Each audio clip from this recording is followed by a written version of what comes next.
सफाई निस्फ़ ईमान है।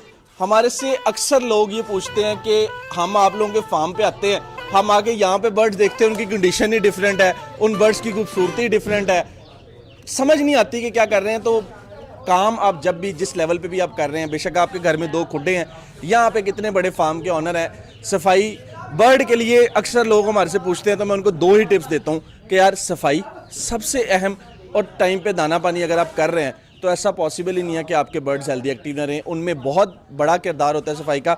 आपको मैं अपने केजेस, माशाल्लाह आप केजेस का साइज़ देखें, और जब भी सफाई इनकी होती है तो प्रॉपर हर तकरीबन 1 से 1.5 महीने बाद इनको प्रॉपर सैनिटाइज़ किया जाता है, प्रॉपर इनको साफ़ किया जाता है। पहले स्प्रे हुई है, स्प्रे कौन सी की गई है मैं अपने डॉक्टर साहब से आपको पूछ के वो भी बताता हूँ। उसके बाद ये चूना है, इसको ये भी डिटॉक्सिक होता है, और जितनी भी बीमारियां इस केज में, फॉर एग्जांपल बर्ड्स आते जाते रहते हैं, कोई भी मसला छोटा मोटा आता है तो वो जब चूना मारते हैं तो उससे वो क्लियर आउट हो जाता है। और उसके बाद क्योंकि गर्मी आपको पता है कि अचानक इतनी शदीद आ गई है, तो उसका भी हल किया गया है। और ये मिट्टी है, और अक्सर लोग पूछते हैं कि कौन सी मिट्टी डालनी होती है, तो ये दरियाई मिट्टी है, भल। अगर आपको ये नहीं मिल रही कहीं से, तो आपने जाके पूछना ये है कि दरियाई मिट्टी भल क्यों, कि ये एक सॉफ्ट मटेरियल की मिट्टी है, और इससे ये है कि जानवर जो है वो कभी भी तंग नहीं होगा। और उसके साथ आपने कोई 30-40% साथ उसके रेत ऐड कर देनी है। ये दोनों का जो मिक्सचर है वो आपने अपने खुड्डों में डालना है। ये आपके जो जानवर हैं उनको हेल्दी एक्टिव भी रखेंगे, और उनके लिए अच्छी बेडिंग भी। जिस तरह इंसान को अच्छी बेडिंग की ज़रूरत होती है, आप ऊपर बेशक 2 रज़ाइयाँ ले लें सर्दी में, अगर आपके नीचे से बेड आपका कंफर्टेबल नहीं है तो यू आर नॉट कंफर्टेबल। इसी तरह same goes for the birds. आपने जब भी अपने परिंदे रखने हैं, उनकी बेडिंग हमेशा अच्छी सुथरी साफ़ होनी चाहिए, ताकि वो लोग हेल्दी एक्टिव रह सकें, और आप जो रिज़ल्ट्स डिज़र्व करते हैं, आप लोग जो रिज़ल्ट्स एक्सेप्ट कर रहे हैं, वो रिज़ल्ट्स आप हासिल कर सकें।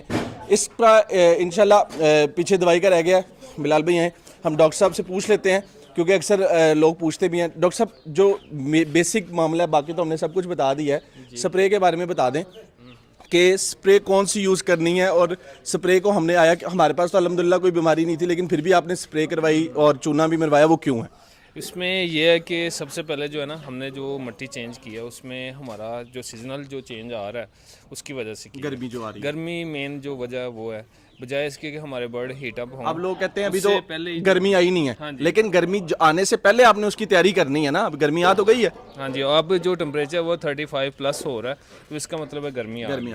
और बाकी जो हम स्प्रे वगैरह कर रहे हैं वो ये है कि हमारे जो है इन फ्यूचर जो है हमें कोई इशू ना हो। उसमें हमने ये नीचे डेल्टा मैथरिन का स्प्रे, डिटॉल, सैगोवान और ये चूना जो है ना नीचे ही मिट्टी के नीचे ही बिछा दिया। इससे ये होगा कि जो कीड़े शीड़े भी छोटे मोटे थे वो भी सारे मर जाएंगे। अगर पैदा भी होंगे तो वो इसके अंदर ही मिक्स होके वो खत्म हो इंशाल्लाह। अगर आपको इसकी और भी तफसील चाहिए तो हमारे गिवन नंबर्स पे आप रब्ता कर सकते हैं।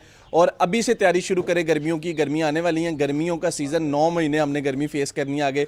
जितने भी शौकीन भाई हैं रेडी हो जाएं, अल्लाह पाक पे भरोसा रखें, लेकिन साथ साथ आपने अपनी जो प्रिकॉशनरी मेजर्स हैं वो पूरे करने हैं। Thank you so much. मिलेंगे एक और नई वीडियो के साथ। अल्लाह हाफ़िज़।